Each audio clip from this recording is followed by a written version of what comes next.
Welcome to the Sinner and the Saint. I'm Melissa Bell. And I'm Allison Kane. We're having a lot of fun in the studio today. Y'all, what if you only knew the things that went on behind the scenes? Right. It's probably best you don't. Yeah, that's true.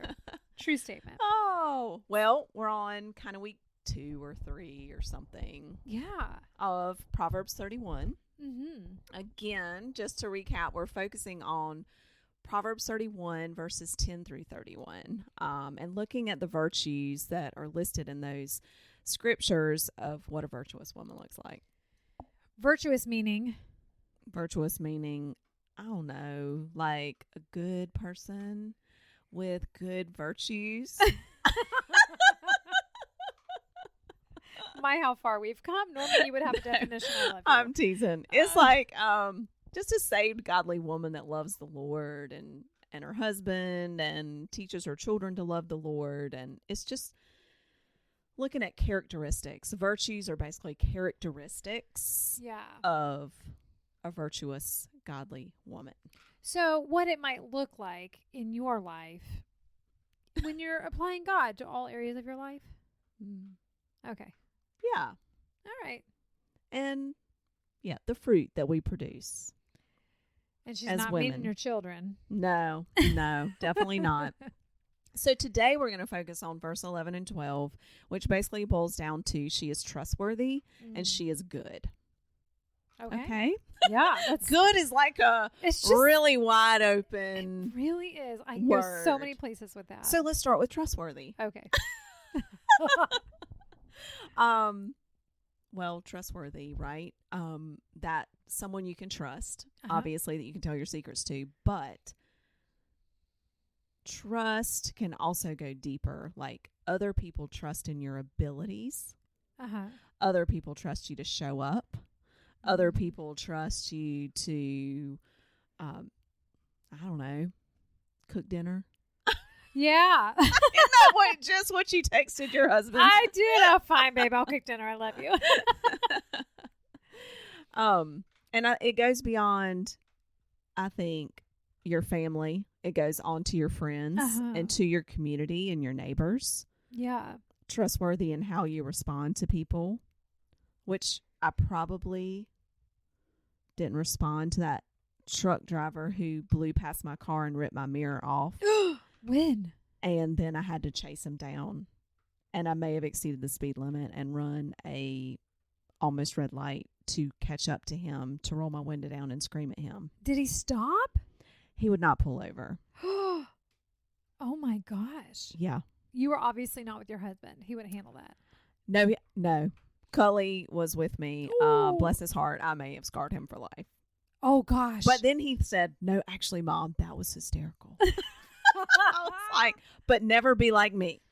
Right? Kids, we're going to learn hands-on what not to do today, okay? Oh my gosh. I think trustworthy too. You put others at ease. Yeah. Because they're not wondering, like, which angle are you coming from? What am I expecting out of you next? Right. That kind of have a pure heart, that, you don't have any expectations, and that what is said stays with you, that sort of thing. What happens in Vegas stays in Vegas. Exactly. Yeah. Mm-hmm. Okay. Or the attic, whatever. I wonder too, if you take this a little step further, and for me, when she is trustworthy, I think it also means for me that she trusts God. Not just that I'm trustworthy, because to be trusted is sometimes easier than it is to actually trust others and to trust God. Would you agree? 100%.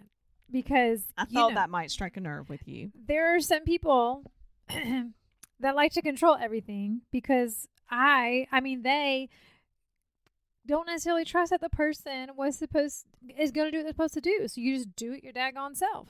Is that talking to anybody? I mean, that pretty much sums up most of my life. And I have recently realized, I was in a situation where someone was just wearing on my nerves with the amount of fret that was going on and the amount of complaining and angst that was going on. And I just wanted to say, would you just shut up and stop worrying about it? And God is going to sort it out, right? But the Holy Spirit shut my mouth. So you didn't actually say that? I didn't, because the Holy Spirit quickly shut my mouth. And Let's be honest, though. I've thought that a lot myself, but I haven't said it. But we do feel like that sometimes. But here's why. You're not alone. Because the Holy Spirit said, if you didn't have your husband, whom you can put all of your trust in, whom you know is always there for you, that would be who you are right now. Conviction. Oh, it was so painful. Oh, it's so true. It's so easy, right? It's so easy to kind of be judgy. Yeah. Not kind of be, but be judgy, and to project what we think others should do onto them, or to give really good advice, and even when we're not taking it ourselves or we're not in the same situation. Yeah. I mean, God just brought it to, Melissa, that was you 10 years ago. But now you don't worry about that because you know your husband's got it. I was like, oh. And so I sent my husband a message and said, thank you very much and I love you. And then I prayed really hard for that person and that I would learn to shut my mouth. I love that. See, okay, let's just stop right there for a minute. Okay. Because this is what I feel like this series is all about, Melissa. So you were not perfect in that situation. Nope, never am. But because you have a strong relationship that is growing with the Lord, you recognized a flaw or a fault, and you felt that conviction. Yep. And you changed course and you went to the Lord and you were more of whatever you needed to be, right? Yes. More trustworthy, more gracious, more good, which is where we're going next. But again, not perfect, but right. moving in the right direction. Yeah. And to me, that's what this is all about. Bringing these things to the forefront and of our minds, leaning on God, not judging ourselves when we don't fully get it all right, but knowing that with each day we can get a little bit better with the Lord. Yes. Thankfully. That is the perfect example. Aw, I'm glad that I got to go through that. Are you though? No, I'm just kidding. I really No. am, because it just, I feel so annoyed all the time. And I thought God was just so great to give me that little nugget, that I can think about. And then also give that nugget like a little filter when I see other people doing the same thing. Like, be thankful that you get to experience life in a more peaceful place right now, but also recognize why. Yeah. It's not because you're so great or you're less whiny, right? I was like, all right, God, thank you. Okay, are we done here? know. Well, you know what? I was having lunch with my dad, 92 years old, 2 weeks ago. And we had the best time. It was a beautiful day. It was sunny.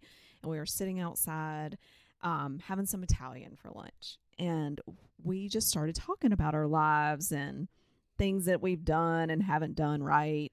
And he said, but you know what, Allison?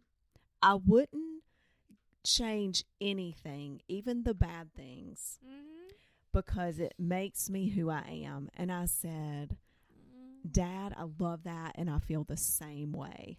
The hard stuff really does, as we spoke about last week, it refines us and literally feels like it's crushing us from every angle, but it turns into this beautiful work of art if we allow God in and crushes us into a diamond. If we allow. Right. The process to occur. Yes. And if we do the hard work. Yes. And if we go through the pain. Oh, yeah. And if we sort through the mess. It's way easier to just distract yourself with other stuff. But that's not where you're going to get the change. That's right. So I feel like if you're in this rut and you feel like I keep bumping my head against the same wall, the same thing keeps happening, I don't know why, and you find yourself complaining about the same stuff, I say write it down and sit with God for a hot minute and say, all right, God, clearly you are trying to teach me a lesson that I'm missing. And it might take more than a hot minute. Yeah. I think a hot minute can be seen as a short thing, or I don't know. Have you ever done hot yoga? No, I will Whew, not. You know, Lord. I only exercise in climate controlled environments. Hot yoga is a climate control, but they make it super hot. I mean, like air conditioned, climate controlled to my control. I don't know. It's stifling Oh to my think about it. gosh.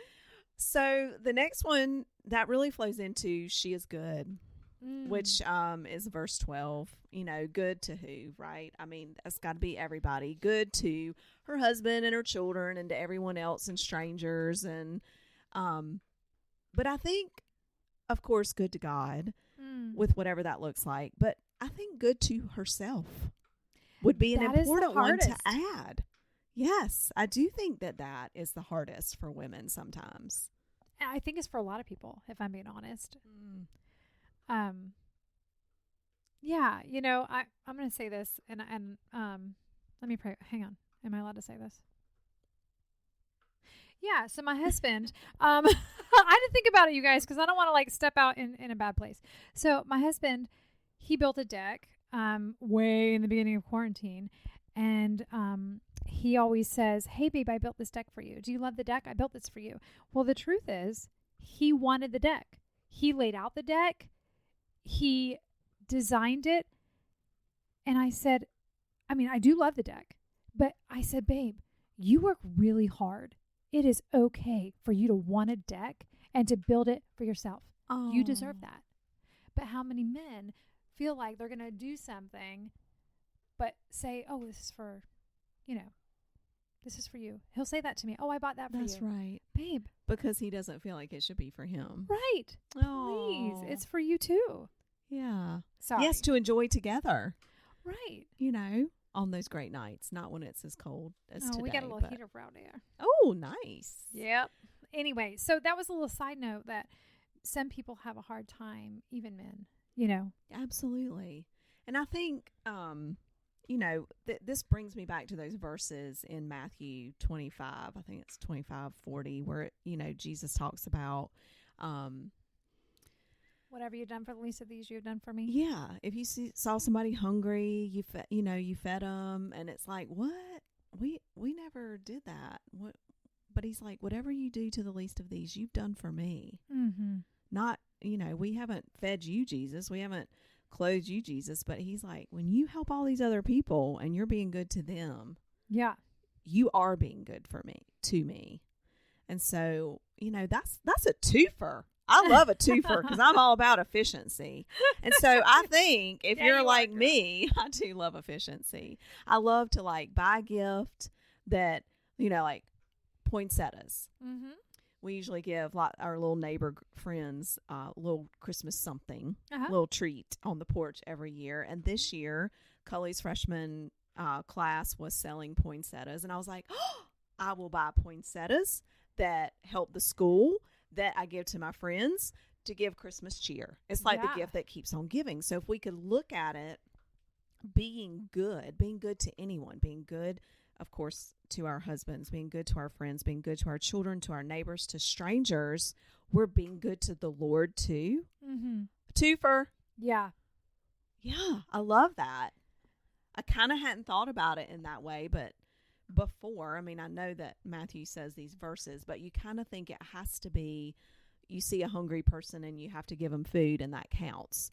But any kind of goodness, a kind word, it's just like our December month of giving that we did. It was so fun, yes. It was fun. And all of those little things I love, like listening ear, a coffee, a flower on a porch, a card, an encouraging word, any of those things, all good. All good things. Yeah. You know, if we could just keep those up, and every single one of those things, if we look back now on the calendar, it wasn't just for that person. It was for the Lord too. Yeah. It's like a double check. And it brought you joy while you were doing it. Totally. Third check. Right? Holy cow. It's a threefer. It's a threefer. There you go. I mean, it doesn't get more efficient than that. And so I love this one. I think I had not until we verbalized all of that. I mean, she is good. Sounds kind of boring. Yeah. Yeah. Actually, like, she is good. I'm like, no, I did everything I could to not be that person. Yeah. But it's so much deeper than that. And it helps not just us and fills our hearts and our buckets, but the person that we're being good to and the Lord. And I think, too, when we become the hands and feet of Jesus, when we are doing these good things, when we are his plan A and we're able to encourage and help others and be that light for them, we grow stronger in our faith, and we grow, so much closer to him in a different kind of way, because we realize, oh my gosh, the Lord can use me too for these things. Right. Even me. Even me. We just had that conversation last week. I just had some moments in my life last week. If you recall, I just called you. I was so teary-eyed.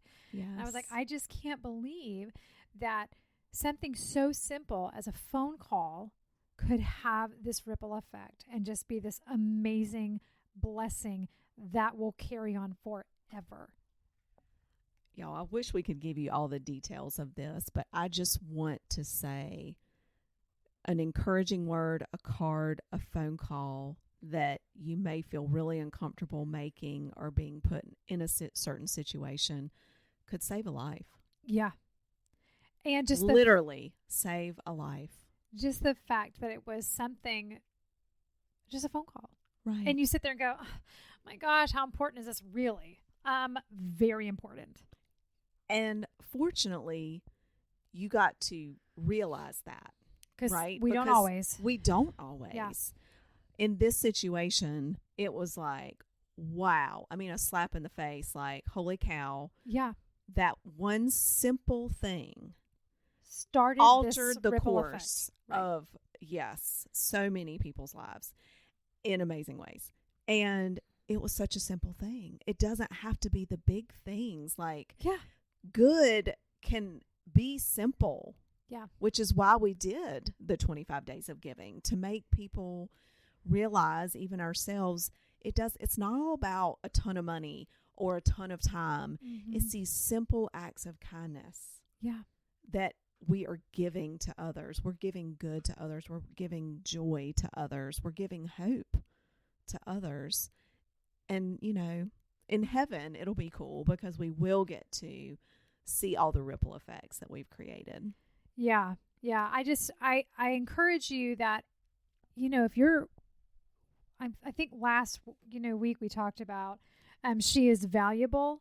And oftentimes we look at valuable and we think, well, she's got all these great attributes. She could be valuable because she answered her phone. Oh, yes. She could be valuable because somebody's name passed through her mind and she decided to send a text. Right? Yeah. And then that person becomes the trustworthy friend that you need via text, via phone call, via an email, whatever. I don't know. It's just pretty cool. It is. It's like allowing that goodness of God, right? His goodness to flow through us. He uses us as his vessel.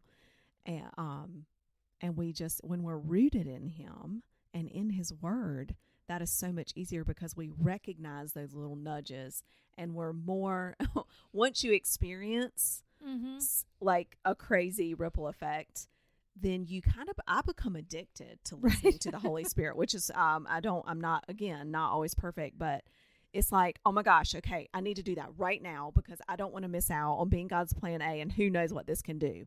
And it's not about, oh, I want to see what I can do, because half the time you never know. Right. But it's like, holy cow, okay, working for God. I'm like, it gets so exciting because he can do the grandest, the biggest things. He can move mountains with the smallest of actions on our part. Yes.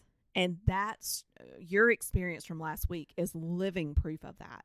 I mean, it can blow your mind what the Lord can do, but we just have to be obedient and listen and let his goodness flow through us onto that person. And hear me say, listening ear, that was all it was.